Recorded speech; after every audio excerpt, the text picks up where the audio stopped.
All right, everyone. This is the first of many definitely for the rest of 2019 and for the beginning of 2020. We've got the Cup race at Martinsville today, and we're gonna preview it, do more in depth preview, and give the prediction to win. We got 15 minutes to just actually move 10 minutes to discuss this. So thank you all for tuning in. Who do tune in as well. Let's start off by let me get this set up and do that so I can see chat as well. All right, so let's look at the storylines we've got coming into this race. First off, you've got playoff implications. Obviously, it's the big one because if you're a playoff driver and you win the race, you'll have 2 weeks to prepare for Homestead Miami Speedway for a shot at the title. And that, in my opinion, is pretty much the main reason why Joey Logano won the title last year. He won the race at Martinsville, went into Homestead, had so much more time to think about the title than everyone else did, and boom, what do you know? I'll give you my prediction in a moment. Big issues for Chase Elliott. Blew an engine early in practice on Saturday. He'll have to start Sunday's race from the back of the field after qualifying in second. Joe Gibbs Racing has been so dominant in this race. Overall in the Cup Series this year, half of the races have been won by Joe Gibbs Racing. Interesting stat on MRN. Truex leads the series with 6 wins. Hamlin has 5. Same with Kyle Busch, and Eric Jones has 1.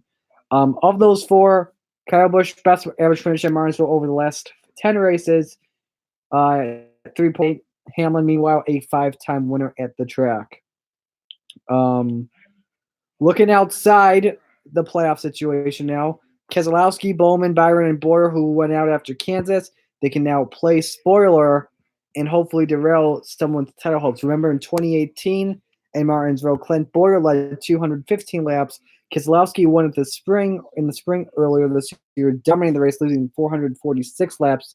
So those two Fords, they could be a huge thing to watch out for. Looking at the starting lineup, Denny Hamlin, he's on the pole. Chase Elliott, even though he starts in second, he'll have to go to the rear. So Martin Truex Jr. Starts in third. Eric Almirola qualified fourth. How about Michael McDowell qualifying fifth? Ryan Blaney, huge momentum for him in qualifying, especially qualified sixth. Clint Boyer seventh. Eric Jones eighth. Daniel Suarez ninth. Joey Logano 10th. Kyle Busch, Kyle Larson, they're on row 7, inside and outside, respectively. Kevin Harvick did not have a good qualifying run. He starts in 22nd. Some other surprises besides Michael McDowell, Matt Benedetto qualified in 12th. David Reagan qualified in 17th as well. Another shock, or some shockers as well from some of the drivers that are usually qualifying near the front. Kurt Busch qualified in 25th position. Ryan Newman qualified 35th, excuse me. Not a good qualifying run for him, but 38 drivers will take the green flag just shortly after 3 o'clock. Looking at final practice speeds, Brad Keselowski fastest, only 3 laps of final practice, with about going at a speed of about 96 miles an hour. Ryan Blaney, the fastest playoff guy, at a 95. 3 drivers did not take practice time, so only 35. But if you look at the best 10 consecutive lap average of those that did numerous laps overall this weekend, Clint Boyer had the fastest 10-lap average with a 94.488. Of the playoff drivers, Chase Elliott with a 94.181. Chase Elliott, to me, that's the dark horse I'd pick to win today's race. Because he was so close to winning at Martinsville in 2017. I got the shirt on. If he can start from the rear and make his way all the way up to the front of the paperclip, that would be a huge win for them. But my pick to win the race, I'm probably going with Martin Truex Jr. He's deserved to win at Martinsville for the past few years. So I kind of like to see him get one and make it into the championship war. Also, Team Penske has made some pit crew changes. Jackman, Graham Stoddard, who usually does the 12, he'll move to the 22 car being at Martinsville. Same with tire carrier Wade Moore, because Blaney's still alive in the playoffs. So then, because of that, there were more adjustments. Blaney and Keselowski switched pit crews after Keselowski was eliminated from title contention last Sunday. Because of this, I believe I looked at average pit road times.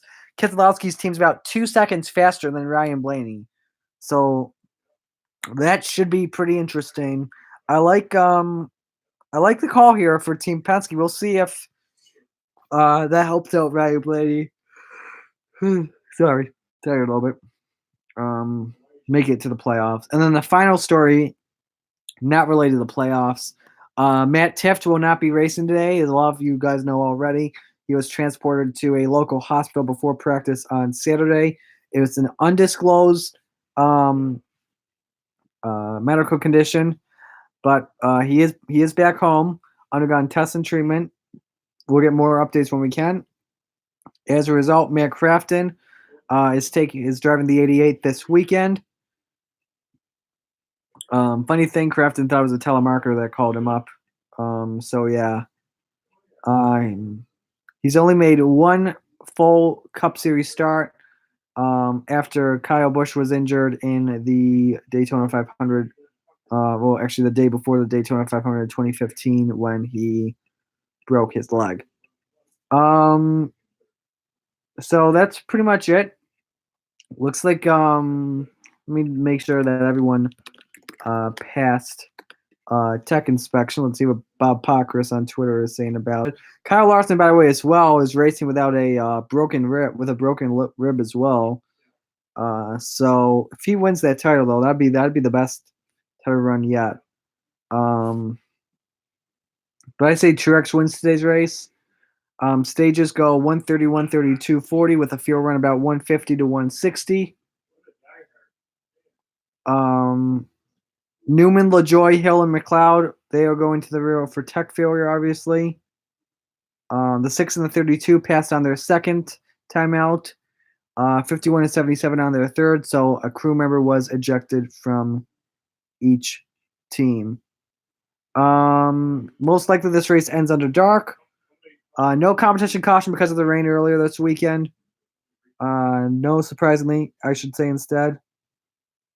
So yeah, once again, my pick to win today's race, Martin Truex Jr. So talk to you guys post race. We'll have a lot to discuss after that. So see you guys.